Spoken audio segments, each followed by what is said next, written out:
मैंने भी पिछले दिनों एक बड़े अच्छे इन्फ्लुएंसर हैं उबैद, उनकी एक मैंने रील देखी, मुझे बड़ा मज़ा आया देख के कि उन्होंने स्टैंड अप कॉमेडियन है।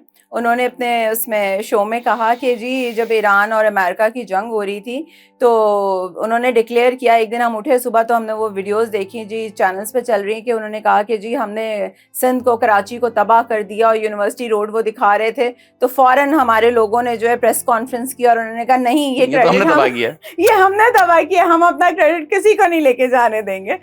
ये आदिल, ये जो यूनिवर्सिटी रोड हो गया, और अब तो खैर बहुत से रोड, अब तो ये कहा जाए तो गलत ना होगा कि अब तो गिने चुने रोड रह गए हैं जिन पे चला जा सके, गाड़ियां बाइक्स चल सकें।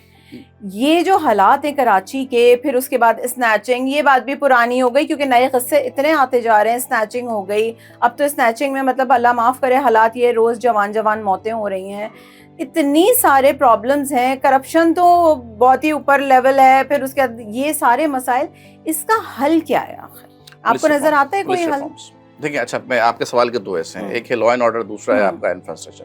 पहले सवाल का जवाब आपका, ये जो बीआरटी है ना, ये बीआरटी की फिजिबिलिटी नहीं थी।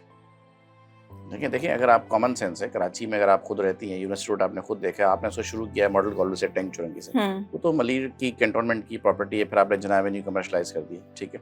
आप फिर सफूरा पे आ गए, सफूरा एक जंक्शन है, अब आपने ट्रेन अंदर से गुजारनी है, ऊपर से देनी है, नो आइडिया।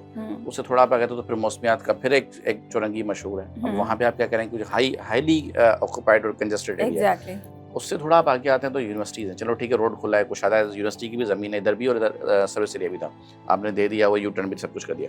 समामा पे फ्लाईओवर बना हुआ है, ठीक है, उसके बाद फिर नीपा आता है, नीपा के बाद फिर उर्दू यूनिवर्सिटी का फ्लाईओवर आ जाता है, प्रेसिडेंट स्क्वायर आ जाता है, ठीक है, फिर जेल चुरंगी आ जाती है। तो ये आप करना क्या चाह रहे थे? मतलब ये क्या ज़ेरे ज़मीन या तो सुरंग खोद के आप चला लेते, बुलेट ट्रेन चला लेते ना यार, सड़क पे तो फिजिबिलिटी थी नहीं इसकी, वो तो इंजीनियर्स परेशान थे। अब बात ये कि ये तो खुद छेड़ के फंस गए हैं इसको, किसको करें क्या? वो बीआरटी 2 का ठेका भी कल मंसूख हो गया, अच्छा, उसका टेंडर भी उन्होंने मंसूख कर दिया है। अभी जो आपने एफडब्ल्यू के स्टिकर्स देखे हैं, एफडब्ल्यू के स्टिकर्स आज सिर्फ इसलिए थे कि भाई रोड को ना सीधा कर देना कि आम तरफ सही हो जाए। अच्छा, उनका बीआरटी से, बीआरटी बुलेट ट्रेन या जो आपकी जो yellow line, red line BRT है, येलो लाइन है, इसको चलाने से कोई ताल्लुक नहीं है। अच्छा। तो एफडब्ल्यू के स्टिकर पे कोई एहतजाज नहीं हो रहा ना, मतलब जमात इस्लामी खड़ी हुई है, पीपल्स पार्टी खड़ी हुई है, एक्सवाईजी खड़े हुए हैं, अब एफडब्ल्यू के स्टिकर सब दो सींग लगे हैं, तो कोई नहीं हो सकता, एहतजाज तो नहीं हो सकता, तो रोड सीधा हो जाएगा आपका। अच्छा। ठीक है, आने वाले 6-7 महीने में मतलब रोड के जो पैचेस हैं वो सीधे हो जाएंगे, आम तरफ सही हो जाएगी। बीआरटी कब चलेगी ये तो शायद मतलब मेरी आखिरी ख्वाहिश होगी कि मैं बीआरटी चलती भी देखूं।